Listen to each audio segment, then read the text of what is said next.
Greetings everyone. I welcome you to yet another lecture of Reasoning Boot Camp for DSSB. आज का हमारा question paper है PGT Hindi female जो कि था 3 जुलाई 2021 को। तो चलिए शुरू करते हैं अपने पहले क्वेश्चन से। So find the missing term in the letter series WMF। तो W हो गया आपका 23, M हो गया आपका 13, F हो गया 06, फिर है V 22, L 12, E 5, क्लियरली दिख रहा है। नेक्स्ट सीरीज होगी हमारी 21, 11, 04, इसके अगली हम टेस्ट कर लेते हैं जो कि गिवन है 20, 10 और 03। Hence this becomes my series. तो 21 आपका हो गया U, 21 आपका हो गया U, 11 आपका हो गया K और 4 आपका हो गया D। तो UKD is my right answer. Clear everyone? चलिए आगे की ओर चलते हैं फटाफट से। Arrange them in the word sequence according to the dictionary. अब पहले तीन लेटर GAL GAL GAL तो कुछ बताएगा नहीं। अगला लेटर फर्स्ट वाले में है L, L यानी 12। नेक्स्ट वाले में सेकंड वाले में है A यानी कि 1। थर्ड वाले में है 9 यानी कि I। फोर्थ वाले में फिर से आ रहा है 12 यानी कि L। और फिफ्थ वाले में फिर से आ रहा है 12 यानी कि L।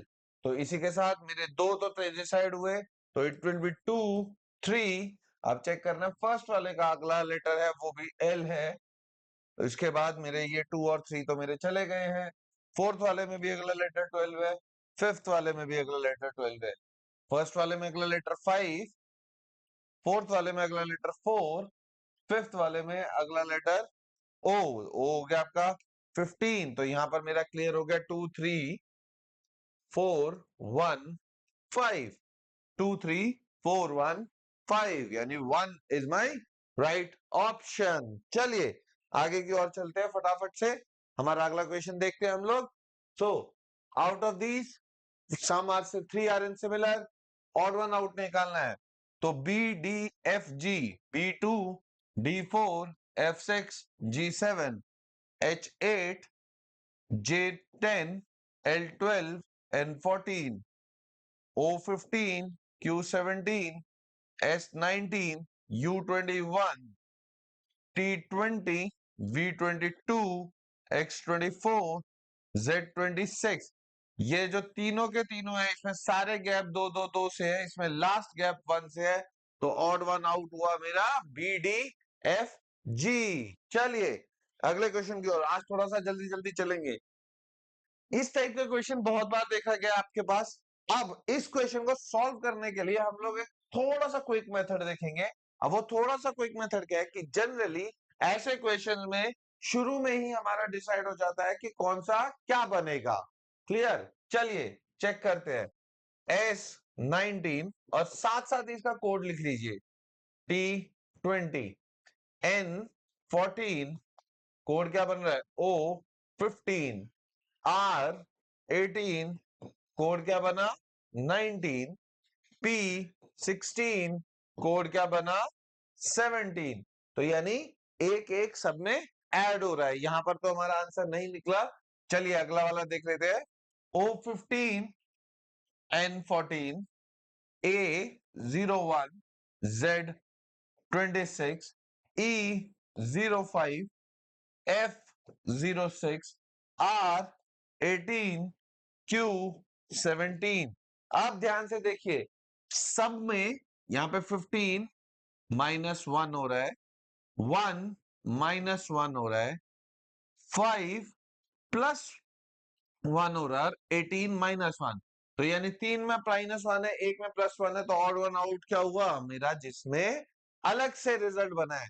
तो इसीलिए जनरली बहुत लोग क्या करेंगे फटाफट से इसके कोड और इसका कोड लिखेंगे, इसका कोड और इसका कोड लिखेंगे, इसका कोड और इसका कोड लिखेंगे। लेकिन यहां पर सिर्फ दो दो लेटर्स में ही मेरा आंसर निकल कर आ जाता है। चलिए अगला ट्राई करते हैं। Synonym same, antonym definitely opposite. Synonym का मतलब होता है सेम, एंटोनिम का मतलब होता है अपोजिट। चलिए अगला देखते हैं। प्रॉफिट लॉस, यानी कि अपोजिट्स।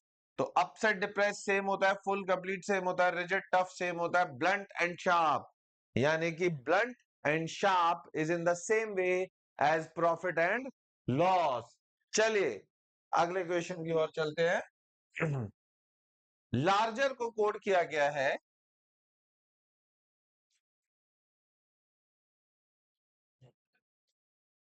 ठीक है, लार्जर को कोड लिखा गया है A M G S R F.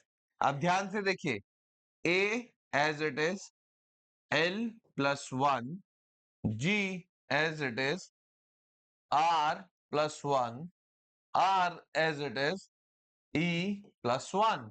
तो हमसे पूछा गया रेंट का कोड, तो ये हो जाएगा A as it is R plus one, R is 18, S is 19, N as it is I plus one, J D as it is E plus one, F A S N J D F, A S N J D F. Answer option number 2। देखिए जितनी जल्दी आप या तो numbers में लिखेंगे, नहीं तो आपको सीधा सीधा समझ आ जाएगा। कोडिंग वाले क्वेश्चंस तो नंबर से ही सॉल्व हो जाते हैं। चलिए एक और कोड, फिर curtain is brown is better, फिर potato means brown and magenta, and tit pot fat is magenta is awesome. तो हमें से कोड किसका पूछा गया है? ऑसम का। तो डेफिनेटली वो इसमें से निकलेगा। तो इसमें और सेकंड लाइन में क्या कॉमन है? मैजेंटा। तो वर्ड देख लीजिए, pot is for magenta. First line में और इस लाइन में मिल जाएगा इज, तो किर टिन, सॉरी माफ कीजिएगा, ओहो, चलिए। सो फर्स्ट लाइन और इस लाइन का कॉमन वर्ड टिन, लास्ट क्या बचा? Fat, fat is for awesome. So my fat is for awesome. क्या क्या मिला था इस लाइन में? एक था पॉट, पॉट से मेरा था मैजेंटा, और एक था टिन, ये मेरी थर्ड लाइन थी, इसका था is. So magenta is awesome, pot tin fat. चलिए अगला क्वेश्चन। अब ये क्वेश्चंस बहुत बार आजकल देखे जा रहे हैं हर पेपर में। चलिए इसको सॉल्व करने का तरीका करते हैं। पहले तो इसको थोड़ा सा छोटा कर लेते हैं।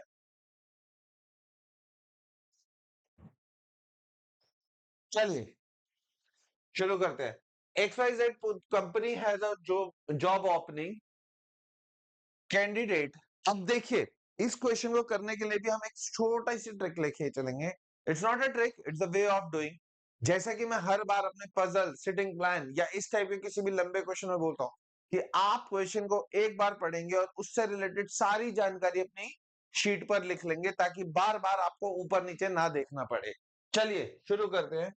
तो कंपनी में जॉब ओपनिंग है, तो क्या होना चाहिए? Graduate with 75%। तो आप एक टेबल बनाते जाइए, इसमें फटाफट से एक टेबल बनाएंगे हम। तो पहला क्राइटेरिया क्या है? ग्रेड 75%। दूसरा क्राइटेरिया एज 25 से 35 के बीच में, 25 से 35 के बीच में। तीसरा क्राइटेरिया सीए सीएस होना चाहिए, सीए ऑब्लिक सीएस होना चाहिए। चौथा एक्सेल और टैली आनी चाहिए, एक्सेल टैली आनी चाहिए।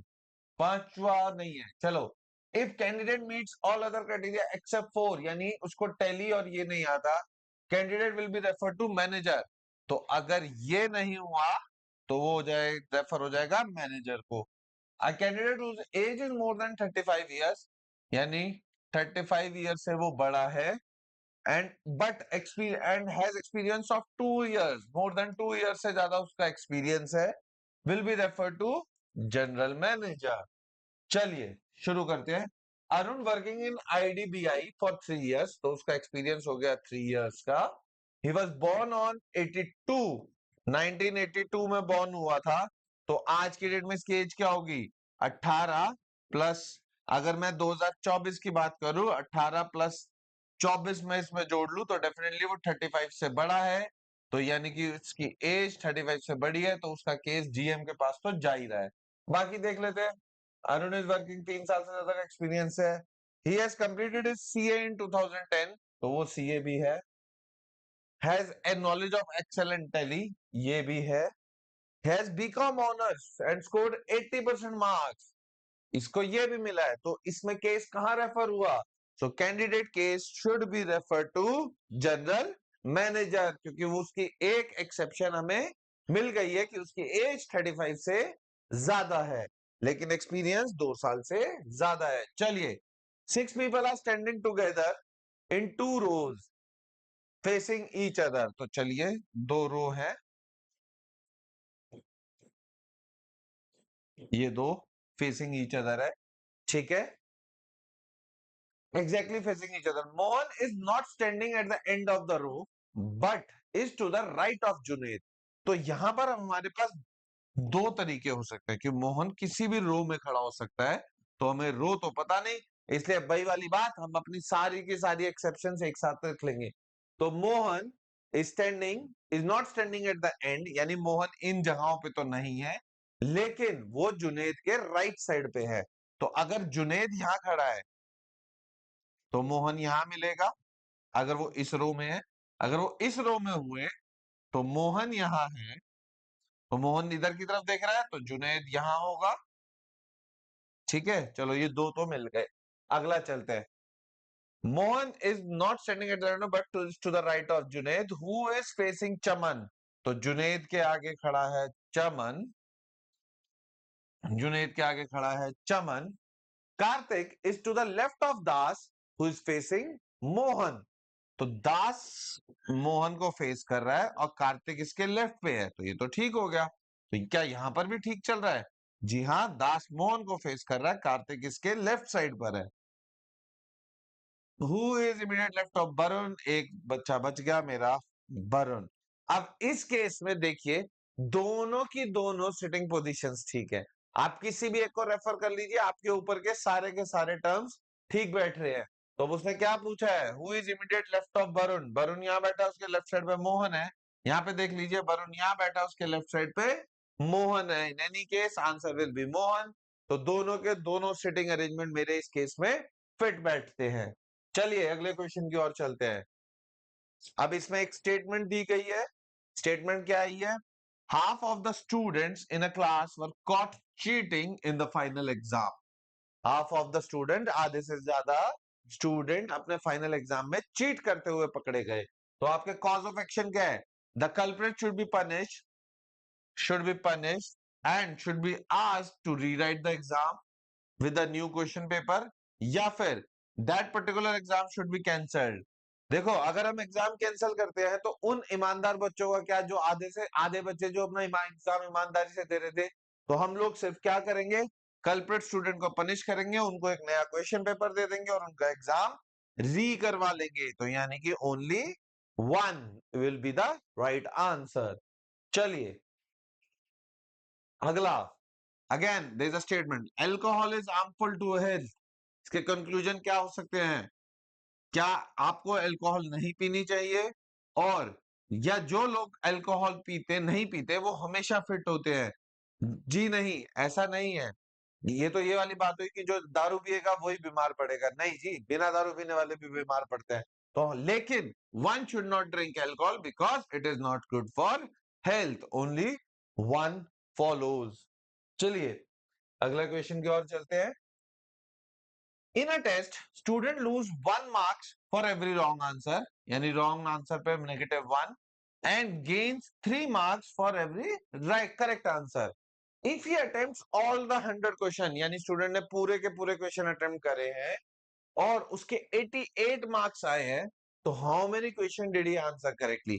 तो देखिए, लेट अस से उसने x क्वेश्चन करेक्टली आंसर करे तो उसको कितने मार्क्स मिलेंगे? 3x, क्योंकि हर एक क्वेश्चन का 3 मार्क्स है, माइनस उसने गलत कितने करे? अगर x ठीक करे तो 100 में से x गलत करे, और गलत करने पर एक ही नेगेटिव है, तो इसका ये रहेगा। तो इसको टोटल मार्क्स कितने मिले? 88। सॉल्व कर लीजिए equation, you will get your answer. Simply ये हो गया marks of correct question, marks या negative marks for incorrect question. तो अब टोटल कर लीजिए, ये आ जाएगा आपका 4x is equals to 188, x is equals to आ जाएगा आपका 47। Answer is 47। सी, आपको जस्ट थोड़ा सा लॉजिक लगाना है कि किस में से क्या रहे। x मेरे टोटल नंबर ऑफ करेक्ट है, तो 100 minus x total number of incorrect हो जाएंगे। 3 मार्क्स करेक्ट के हैं, -1 मेरा इनकरेक्ट का है। चलिए अगले क्वेश्चन की ओर बढ़ते हैं फटाफट से। Odd one out, 821, 887, 953, 978। सिंपली ये सारे ऑड नंबर्स हैं, this number is even. Simplest of the questions. चलिए, earth, moon, sun, Venn diagram पहचानिए। Earth, moon, sun. Earth is a planet, moon is a natural satellite and sun is a star, hence all three are different. तो earth, moon and sun. चलिए अगला, in the given figure some numbers belongs to one figure only, two figure, three figure. तो हमें निकालना है सम of numbers which belongs to two figure only. तो देखिए, एक तो मेरा मिला 9, ये सर्कल और स्क्वायर को रिप्रेजेंट कर रहा है। इधर मेरा मिला 6, जो सर्कल और हेक्सागन को रिप्रेजेंट कर रहा है। और इधर मेरा मिल गया 1, जो सर्कल और ट्राइंगल को कर रहा है। अभी जो 3 है, सर्कल ट्राइंगल इसको सबको कर रहा है, या 8 सिर्फ सर्कल को कर रहा है, 0 तो ट्राइंगल सर्कल और स्क्वायर को कर रहा है। तो हो जाएगा 9 + 1 + 6, आंसर इज 16।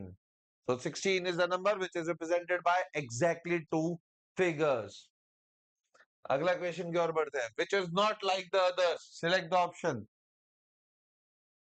चलिए बताइए। देखिए, figure, this is an open-ended figure. This is an open-ended figure. This is an open-ended figure. This is the only figure which is closed. Hence, this is not like the other three figures. चलिए फटाफट से हमारा question solve होते जा रहे हैं और हम आगे की ओर बढ़ते जा रहे हैं। यहां पर कौन सा फिट होगा, ध्यान से देखते जाइए। अगर मैं इसको रेड पेन से ड्रॉ करूं, तो एक तो ये आएगा, ये आएगा, एक ये आएगा और एक ये आएगा।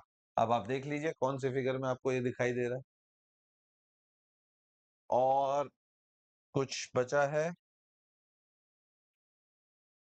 हाँ जी, ये भी तो आएगा। तो यानी कि figure B is the right answer. ये सिर्फ विजुअलाइजेशन की बात है कि अब एग्जाम में आप ये मत करने बैठ जाना कि पता चला आप इसको ड्रॉ कर रहे हो। तो मैंने सिर्फ आपके लिए दिखाया है।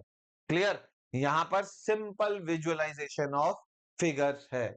चलिए और लास्ट 2 क्वेश्चंस हमारे बचे हैं।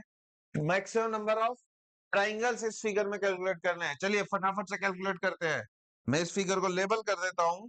ये हो जाएगा ए, पॉइंट बी, सी, डी, ई, एफ, जी, और कोई पॉइंट बचा ही नहीं। अब हम चेक करते हैं।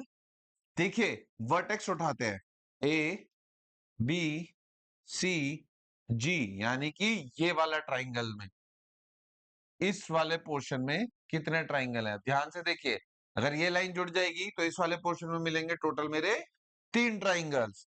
चलिए अगले की ओर देखते हैं। ए, बी, सी, जी। अगला सेट उठाते हैं हम लोग। लीजिए, ये उठा लिया। इसमें भी मिलेंगे मेरे 3 ट्राइंगल। ये मिल गए मेरे ए, जी, सी, एफ के बीच में। तो ये हो गए मेरे 6 ट्राइंगल। एक ट्राइंगल मेरा ये हो गया 7, एक ट्राइंगल मेरा ये हो गया 8। तो यानी +1 + 1 और जोड़ लीजिए। अब देखिए, एक ये ट्राइंगल मेरा मिस हुआ था, यानी कि एक और +1। ठीक है, और एक ट्राइंगल मेरा कौन सा मिस हुआ है? एक ट्राइंगल मेरा ये कंप्लीट वाला मिस हुआ। जिसे कि कहेंगे एक और +1। तो ये हो जाएगा 1 2 3 4, 3 और 3 6 और एक 10। तो total number of triangles in the figure are 10। ठीक है, आप फटाफट से ये नोट कर सकते हैं, या फिर आप अपने वर्टेक्स के हिसाब से कैलकुलेट कीजिए, या फिर नंबर ऑफ ट्राइंगल्स को डायरेक्टली ढूंढ सकते हैं। चलिए चलते हैं नए क्वेश्चन की ओर। Find alternate which is exactly from the figure X. चलिए देख लेते हैं। अभी इसने ऑप्शन दी है, ये देखिए, 4 equal lines. If this is a square, this line this line this line this line is 4 equal lines. 1 2 3 4 4 equal lines, एक सर्कल और एक dot. 4 equal line, a circle and a dot. So this is the right option. यहां देखिए, एक line extra है, यहां पर दो छोटी लाइन, यहां पर डैश डॉटेड लाइंस दी गई हैं। यहां पर तो सर्कल्स भी मैच नहीं कर रहे, तो ये भी नहीं हो सकता, ये भी नहीं हो सकता, ये भी नहीं हो सकता। Only option left is option number 1। सो इसी के साथ हमारा ये सेट खत्म होता है। Please keep sharing, liking and subscribing the channel. Do share it with everyone. Always remember, small changes are the key to great success, and your small effort of subscribing the channel and sharing will help us. The channel will grow. So when this channel will grow, you will have your great success ahead. Thank you all. Take care. All the best. We'll guide back with a new question paper soon. Thank you.